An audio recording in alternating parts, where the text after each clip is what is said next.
Good evening, everybody, and welcome to another edition of Fire Up Florida. My name is Scott Morgan, I'm the Motor City Madmouth. Pleased to be joined by my co-host, Rod Peterson. Rod and I had a heck of a time yesterday over at your place, didn't we, Rod? Why don't you let everybody know what we were able to do yesterday?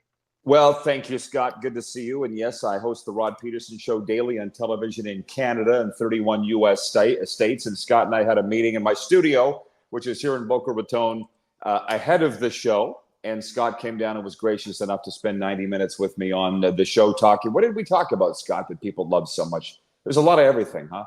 Yeah, no, we mixed it up pretty good. I mean, everybody, I think they wanted me to sing the first line of "Oh Canada," didn't they? That was part of it.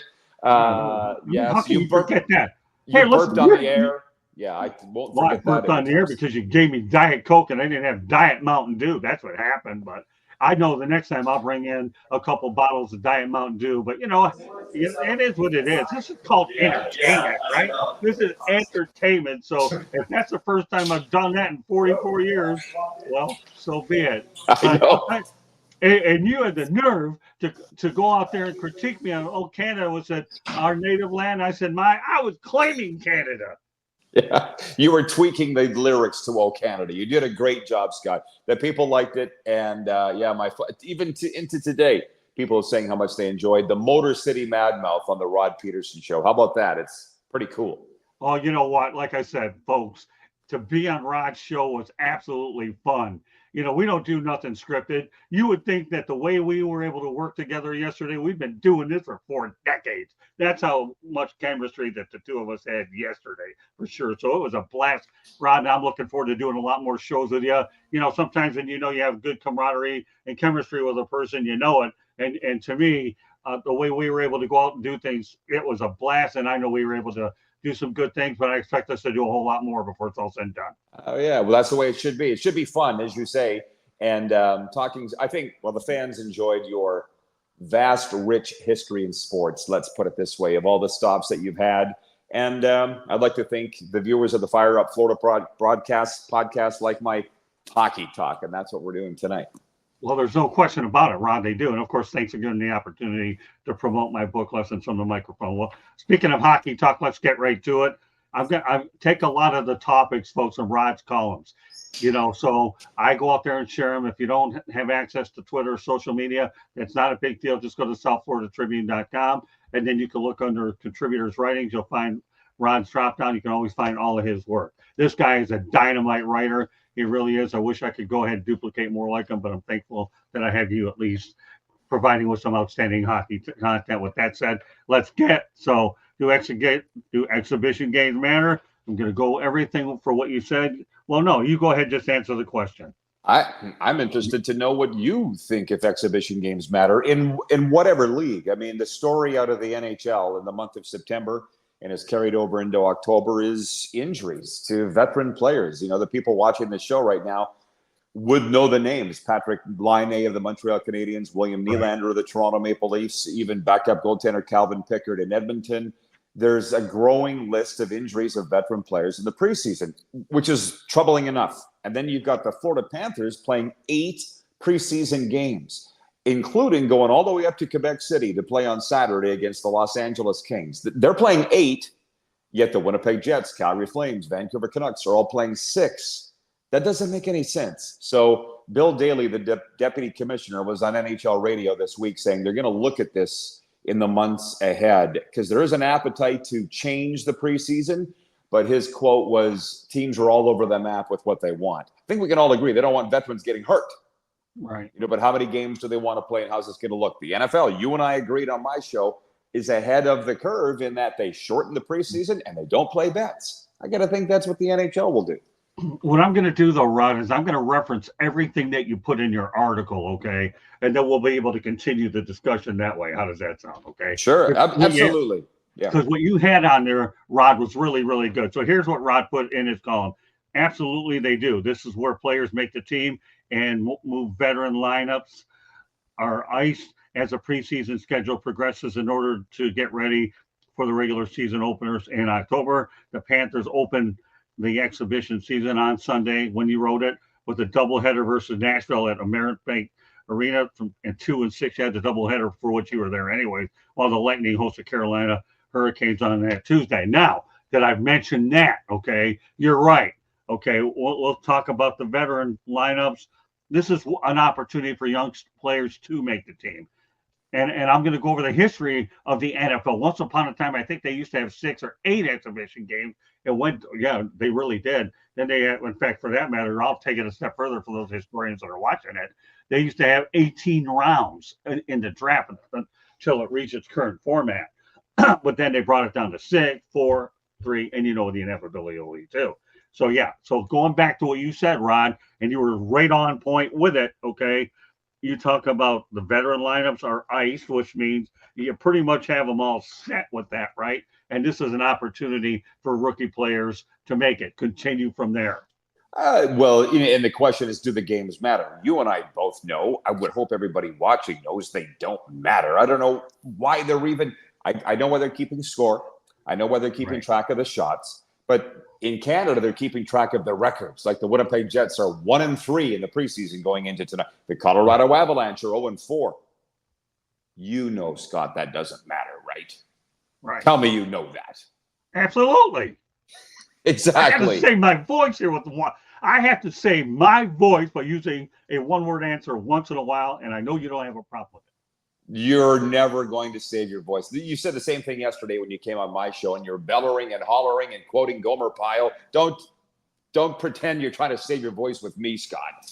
Listen, this guy already knows me forever, and I've only known him 6 weeks. Seriously. Look at this guy. Seriously, really? I know. You can't BS favorite words. You can't BS a BS. You bring up BS. gomerpyle. This guy brings up gomerpyle. But you know what? Go all the way if you're going to do that. Yeah. But we both know the games don't matter. No, they really don't. But you want answers to what you want, both veterans as well as rookies. And again, like you mentioned, though, Rod, okay, it's all about pretty much making sure that you avoid as many injuries as you can, for sure. And unfortunately, in preseason, I don't care what sport it is, they're going to happen. There's no two ways about it. I remember years ago, my NFL days back in the 80s, when they used to have 2 and 3 a day practices is what they did.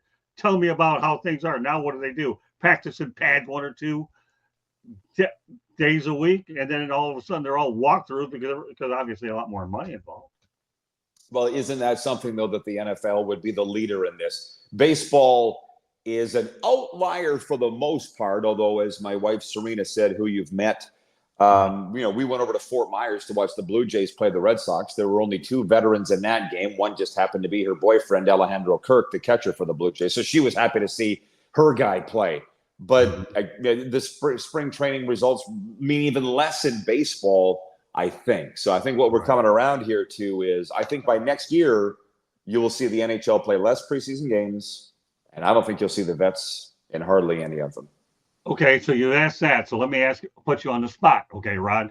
What do you think would be the right amount of games for the NHL? I mean, you brought it up. Now you know I'm going to pin you with it. Yeah. Wow, that is a tough one. Absolutely no more than 5. Right now they're playing a minimum of 6, a maximum of 8. Okay. The NFL's got it down to 2. Or they will. They're working towards an 18-game regular season. If they can do 2, I got to think the NHL could do 4. Okay, well, that's fair. You answered my question. That's all I asked you to do. I figured you were going to say 4 or 5, but I think 5 would be all right, down from 8. But if you do 4, not the worst thing in the world. So these guys should be pretty well conditioned by the time they get to training camp to begin with. They're hungry for jobs. So, like a lot of sports where you have guaranteed money, and you do have guaranteed money, only not as much in the NHL compared to other sports. I love the hockey players' built, mindset. These guys are the hardest working players on the planet. And I know Charles Barkley is always respected hockey players because they don't complain, they work hard, and they do what they have to do. So, all right, we'll figure 4 or 5. And by the time we reintroduce this conversation, Rod, about a year from now, we'll definitely talk about it again. All right. With that said, we're going to bring in Candy Ebeling for a station break.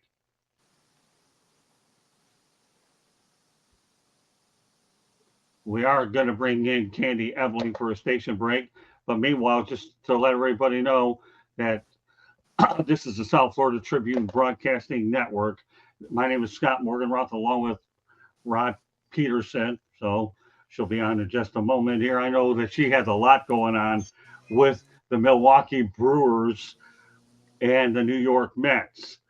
In fact, we'll bring her on in just a moment. So, with that said, Rod, first of all, I want you to explain everybody about Cats and Bolts podcast. Thank you, Scott. It's a podcast that is in season 2. Serena and I do it together. Serena Taylor and I from our studio in downtown Boca Raton. Last year, it won the award for the fastest growing podcast in Florida. And as everybody said, you picked a great time to start a hockey podcast in Florida.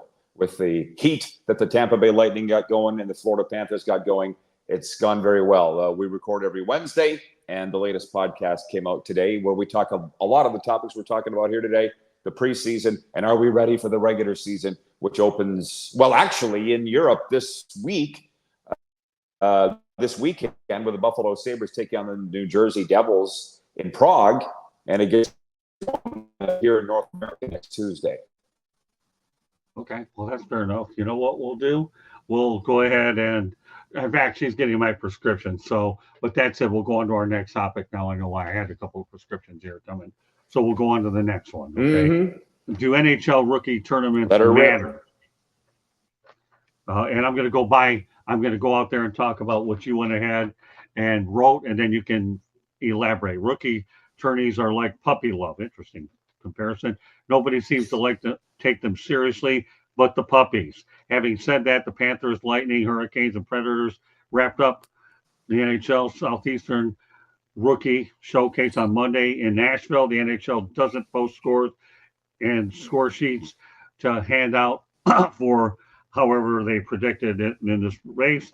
Tampa products ethangauthier and jaydendureau lit the lamp in the rookie games, while the Panthers hopeful gracynsawchyn scored a highlight reel tally in Monday's 5-2 loss. All 3 players have advances to their team's main training camps. So with that said, go ahead, Rod, and tell everybody what you were looking to do at that point. Well, nothing really. We talked with George Eichhorn about this last week. The rookie camps, listen, if they're going to shorten the training camp, the preseason, Scott, they're probably going to eliminate these rookie tournaments altogether. Okay. And the way the NHL looks at things is, are you making us money or are you costing us money? The preseason's at least selling some tickets. There's people watching on television. I'm not sure what the ratings are. Those rookie tournaments are really nothing more than a money pit. So, I guess what we'll probably see is a shortened preseason take the place of the rookie tournament. Those rookies will be carried over into the preseason, and we won't see as many vets. That's where I see it going. You know what this kind of reminds me of, though, Rod?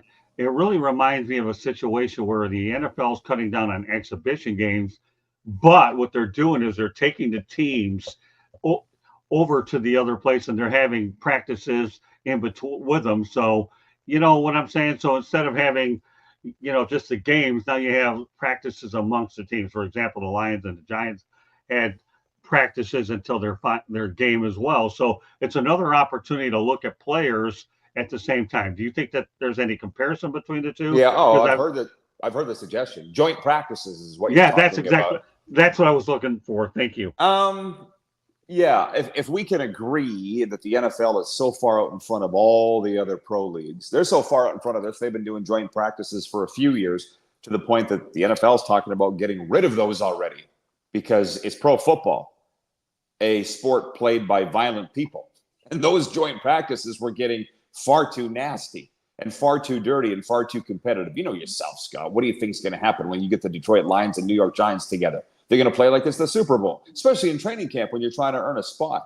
So will the NHL, they could do that. I mean, honestly, the Lightning and Panther rookies could all meet in Estero and beat the hell out of each other on a weekend. It would be a lot easier for everybody rather than fly 4 teams to Nashville and play in a practice rink that nobody goes to. You know what I mean? It's again, I go back to what billdaly said. I got a lot out of that interview with him. I put it in my column today or this week in your fine publication. And he said, this will be looked at because there seems to be a big appetite for change for what they're doing right now. Well, we might as well add a little sidebar to what you just talked about. The Lions and the Giants were both fined 200 grand apiece because of the fact that they were a little bit extra more physical than they should have been. So I can appreciate everything you're coming from. Now we'll bring on Candy Ebling for a station break. Go ahead, Candy. Well, welcome everybody. Glad to have you here. We're doing a station break. That means we're talking about the South Florida Tribune Publishing Company that published a book last November called Lessons from the Microphone, Tuning into the Enduring Wisdom of Visionary Leaders. It is written by Scott, the Motor City Madmouth Morganroth. It talks about his 40 plus years in the media industry and how it has changed over those years. Some great stories and a couple of pictures to boot. It is available on Amazon, Barnes & Noble, Kindle, Google, and Apple Books. There is also a link on our website, www.southfloridatribune.com, where Rod also writes, Scott writes, and I take pictures. So go over to the website and check us all out. If you'd like to listen to podcasts, you can find us wherever you get your podcasts. If you'd like to advertise or sponsor any one of our shows, call Scott 954-304-4941. Twitter at Tribune South, or X if you want to call it that, whatever you want to call it these days. Back to you, Scott. Thank you, Candy. Well done. She didn't come up with that station break because I had a prescription that was being delivered. So, but she's unbelievable. What Candy Ebling does to this platform is unbelievable. Also, coming up after Fire Up Florida, Candy Ebling hosts her own show called Fire Up.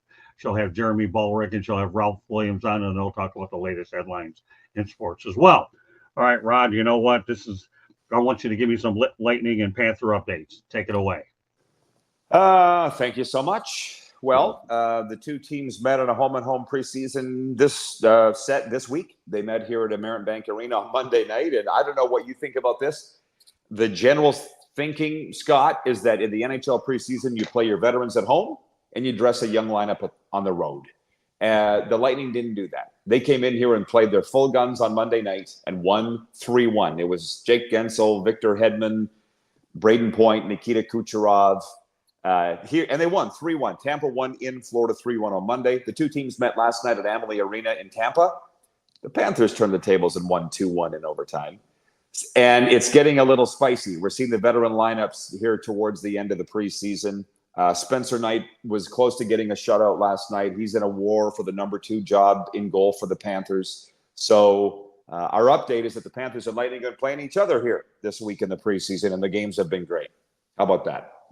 Okay, very good. It's good to see Spencerknight, Rod, finally overcoming some of his other issues because, when he first came here, I had an opportunity on a Zoom call to talk to him.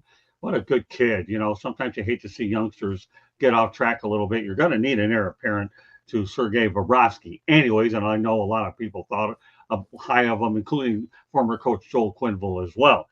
All right, so now you've got the opener on Tuesday night, October 8th. The Panthers are hosting the Boston Bruins. What do you expect out of that game? Well, there's considerable drama going on in Boston right now. And my guess is with all the things you've got going on in your life, you haven't been able to follow it because I've barely been able to follow it. As a matter of fact, I'd heard a little bit about it, but your good friend Joshua Dorr wrote into my show and said, Rod, what's your take on this Jeremyswayman situation up in Boston? Their number 1 goaltender is in a he said, she said with the Bruins over his contract talks. And I guess it's got ugly. I don't know if they had an arbitration hearing this summer where some nasty things were said behind closed doors by the Bruins to Jeremyswayman that he's not worth the money. It's turned into some massive headache, and it doesn't look like Jeremyswayman, the number 1 goalie for the Bruins, is going to start in goal Tuesday when they come here to open the season against the Panthers. So anyways, when Joshua asked me what I thought about it, I'm like, it's billionaires and millionaires fighting over money. I don't get into that stuff. I don't care. But it's not good for the Bruins. Let's put it that way. So I think the Panthers are going to trounce them Tuesday night at amerantbankarena. That's what I think. Heck of a goaltender. Well, they do trounce them. It's a good way for opening night to defend the Stanley Cup for sure. So one other thing I want to get to, Chicago Blackhawks are at the Utah Hockey Club. First game ever in Utah for the hockey club. Some thoughts about that? There is so much hype in the league about Utah. and amongst the fans, amongst the league itself. And listen, you know as well as I, it doesn't matter the league. It's exciting when there's a new market introduced to a league. Salt Lake City's never had a team. People are going off. The team doesn't have a name yet, so they're calling it the Utah Hockey Club. You've got the number one young star in the NHL, Connor Bedard, coming in with the Chicago Blackhawks. I won't say he's the face of the NHL yet. I do believe that's Connor McDavid. But I would like to tell the people of Utah, pump the brakes. I feel like they think they're getting an expansion team. And furthermore, they think they're going to be the Vegas Golden Knights and go to the Stanley Cup final in year one. I'm like, you're getting the Arizona Coyotes. They haven't made the playoffs since 2012. So chill out. But on the flip side, I'm like, you know what? Figure it out on your own. I don't want to be the wet blanket on their excitement. You know, all I'm saying is probably if you were to drop the top 5 NHL stories, which I think is going to be my column next week in the South Florida Tribune, what's the top 10 storylines going into the season? Right. Top 5 would definitely be Utah, just their existence alone, let alone do they make the playoffs. I don't think they do, and I hope it's not too crushing for their fan base when they don't. Well, let me tell you this, Rod. If you're following the Arizona Coyotes, okay, and I'm talking about the Arizona Coyotes, people, it's not like you're actually following big shoes. You're talking about, if that is big shoes, oh, no, because I got news for you. They were a disaster from the minute they entered the Valley of the Sun, from being over at I think it was called AmeriWest Arena at the time, all the way to whatever they would call it, all the way to Gila River, which was, like you and I have talked about, that was a good facility, until they ended up going to Arizona State. So, you know, that franchise could go anywhere but up. Keep in mind, though, and I want to make sure that I illustrate this as well. This is Utah's audition, Rod, and you're hearing it on this show as an opportunity, because all this time they've been a one major sports market team with the Jazz. Okay, this is their opportunity to audition that they can handle at least 2 major league teams. You know why? Because they're looking for Major League Baseball. Think about that, Rod, for a second. Okay, now we have, you know what, I throughout my traveling over the years, Rod, I've always been intrigued by being able to go to games where they're the only game in town. One of my favorite places was always Sacramento. Oh my God, what they do and put the noise in those Arco arenas is unbelievable. In Utah, I've seen games there at the Utah Jazz when they played at the Salt Palace. So again, they're auditioning to be a major market. Vegas didn't last long in that thing because they had the Golden Knights, let alone the fact that they got out to an incredible start because of a favorable expansion draft where they could get anybody they want. And of course, Seattle, you know, they're not the only game in town. So Vegas grew into a major league market quick. So watch out for the one thing I'm going to tell you, Rod, okay, is look for the attendance figures throughout this year at least, and then we'll find out what kind of momentum they have. Now, as I understand, correct me if I'm wrong, okay, that stadium is not really completely ready. I think it only holds like 12,000 seats with some obstructed view seats. Is that correct? I think it's 16,000 total with 5,000 obstructed. So I think 11,000 can actually see both nets. I think that's what it is. I guess we'll find out once the season starts. But you got me thinking, Scott, which you always do. And we could do a whole episode here on Fire Up Florida about how the Utah Hockey Club is going to do with new ownership. Everybody, I think we talked about this guy, Ryan Smith. Right. He's a tech guy. That's where he made his, $1 billion or whatever. It was so bad in Arizona.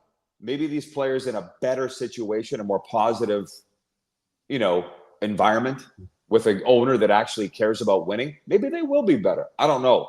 But it's not just Alex Murillo's fault, the last owner of the Coyotes, that they've been terrible for whatever it is, 25 years. Right. It's not just him, right? So I think there'll be a bump in Utah. And I think they will sell out every game for the reasons that you said. They're starved for hockey. But, you and I talk from time to time about the fact that we're not young men. And I find it really interesting that in Vegas, I used to go there for years and people would say, yeah, we're just not a major sports town. You've been there. What would you do when you go there? You go to AAA baseball, the Stars, or UNLV basketball or football. That's all they had. And that's all they ever thought they were going to be. Right. And now they're one of the greatest sports towns in America. And I guess Salt Lake City's trying to follow in their footsteps. Yeah. Well, you're right. We could do a whole show. Don't start getting me going on it because we probably will one day. All ideas are game. I really don't even care. If it's an interesting topic, I'll work on it. I don't care where we're at, whether we're in Florida, whether in Iceland. I don't really care. If it's interesting, we're putting it on our air. Yep. And we're going to talk about it. But yeah, it'll be pretty interesting. I figure around 11,000, 12,000 the first year, but because I know they've been told by the NHL they have to get that rink up to NHL standards the second year. I think just the fact that they were able to get them out of Arizona, out of that Arizona State arena, and they couldn't even pay their hotel bills last year, that anything you had could be a step up from what they had before, for sure. So, folks, this is Fire Up Florida. My name is Scott Morgan of Motor City Madmouth. Please be joined by my co-host, Rod Peterson. We do this show every week, and we're going to be doing a lot of things together. And I couldn't think of a better co-host to have who knows and has the pulse of what Florida hockey is all about, both on the Tampa side as well as the South Florida side as well. So any other comments or things you want to add to it before we call it a night? Oh, I've been thinking a lot about your comment yesterday. I hope you don't mind me divulging this, but you said you're a bit of a one-trick pony to me. And I said, that's all I want to be, Scott. I want to be the hockey guy. And you're like, no, you're going to be doing more. So I got a kick out of that. I told Serena that. I'm like, I'm happy being the one-trick pony guy. I want to be the hockey guy. You just said it, But right. There are other things going on here in Florida. I understand that. But listen, what's your number one sport? You know what? I'll just say 1 and 1A. I'm an NFL or football guy, and baseball is what I am. Yeah. Okay, what's fair? That's why I asked. And I'm hockey number 1, 1, 2, 3, and 4. And probably football 5. So, well, yeah, go ahead. If you want to ask me what my passion is motorsports. You said it. Yesterday you said it was a big secret. You didn't want to divulge that. But well, you know what? Some people know how to get information out of me, and you definitely pulled that with them. So, and they're all there to watch it. No, let me tell you, folks, I love motorsports. I really do. I mean, and lately I've become an endurance freak. I did the Rolex 24. I've done the 12-hour Sebring, and I'm targeting Le Mans next. I love it. Whatever other endurance ones I can get. And you know what? I leased a van myself, so I had the old little portable bed mattresses in there. So if I can't find a hotel anywhere, we're good, man. All I need is a cooler and a mattress and a little cover. I have my computer, and we are good to go. But yeah, I don't mind. Hey, listen, Peterson, you after what you did yesterday, you can find ways to get things out of me, and when I trust you, okay, you have a better chance to get more out of me that way as we're building the trust amongst one another. No, yeah. I kid around with you about being a one-trick pony. The one thing about you, though, not only are you a one-trick pony, you're a damn good one-trick pony. I went out there and saw on Instagram you had a nice interview with Ron McLean, I believe. Is that correct? Yeah. And I think, you know what, that's incredible when you're able to go back and talk about some of these hockey legendary announcers, and you're able to bring them on your show. That, to me, when you bring on Ron McLean, you're hitting a chord with me because I, again, being from the Metro Detroit area, Rod, okay, I'm born with Hockey Night in Canada. He's the man. He's the man. In fact, not only that, I met Dave Hodge years ago when I was over at the Pacific Coliseum covering a Vancouver Canucks. I believe the Edmonton Oilers were there. It was pretty cool. What the hell were you doing there? You know what? I was traveling around the country. I always wanted to go to Vancouver, and Darcy Rhoda, I believe, was the actual PR guy, and George Eichhorn sent me a request. And Darcy went ahead and gave me a credential to cover. It was pretty neat. I mean, That press box was way up there. But it was just neat to be able to walk into Vancouver, one of the most beautiful cities in the world, hang out at Stanley Park and be able to see Chinatown and all those areas and work my way into the stadium. Folks, if you haven't ever been to Vancouver before, you got to get there. This place is cool. But I did go to the old Pacific Coliseum. I met Dave Hodge. We started talking hockey. It was pretty good. There are a lot of things you know about me, Rod, but in due time, you're going to find out soon. And vice versa, I might add, and vice versa. But yes, Vancouver is David Letterman's favorite city, which I think is really cool. And I'll let you go. Or we could go on forever. This has been a lot of fun. Yeah, well, this is going to be a lot of fun, folks. We plan to do this show every Thursday before Fire Up, okay? So meanwhile, Candy, one last station break to give them information about the book, Rod. You hang around for one more book promo? Of course, of course. Okay, very good. All right, Candy, take us home. Last November, Scott published a book, The South Florida Tribune, Lessons from the Microphone, Tuning into the Enduring Wisdom of Visionary Leaders. It does have a picture of young Scott with, let's see, young Muhammad Ali. There's some other pictures in there too. Go get the book. You got to find out. Scott wrote it. Tuning into the Enduring Wisdom of Visionary Leaders. It's about how media has changed over his 40 plus years in the media industry. It's available on Amazon, Barnes & Noble, Kindle, Apple or Google Books. It also there's a link on our website, www.southfloridatribune.com, where you can find the writings of these fine two gentlemen. Both Rod and Scott write for us, and I take pictures. Go check out our website. If you see that red subscribe button in the lower right-hand button in the corner, that means you have not subscribed to us. Please do so, and then share us with all your friends and family, whoever you think would enjoy. Monday nights, we talk baseball. Tuesday nights, we talk football. Wednesday nights, we talk everything. Thursday nights, we're talking hockey, and a little bit later, we're talking about, you'll have to tune in to find out. That's a teaser. Wow. And if you like to listen to our podcast, you can listen to them wherever you get your podcast. On our website, we also have a link to our merchandise store, which has Motor City Madmouth merchandise and South Florida Tribune merchandise. Go check it out today. If you want to advertise or you want to sponsor one of these fabulous shows, call Scott 954-304-4941.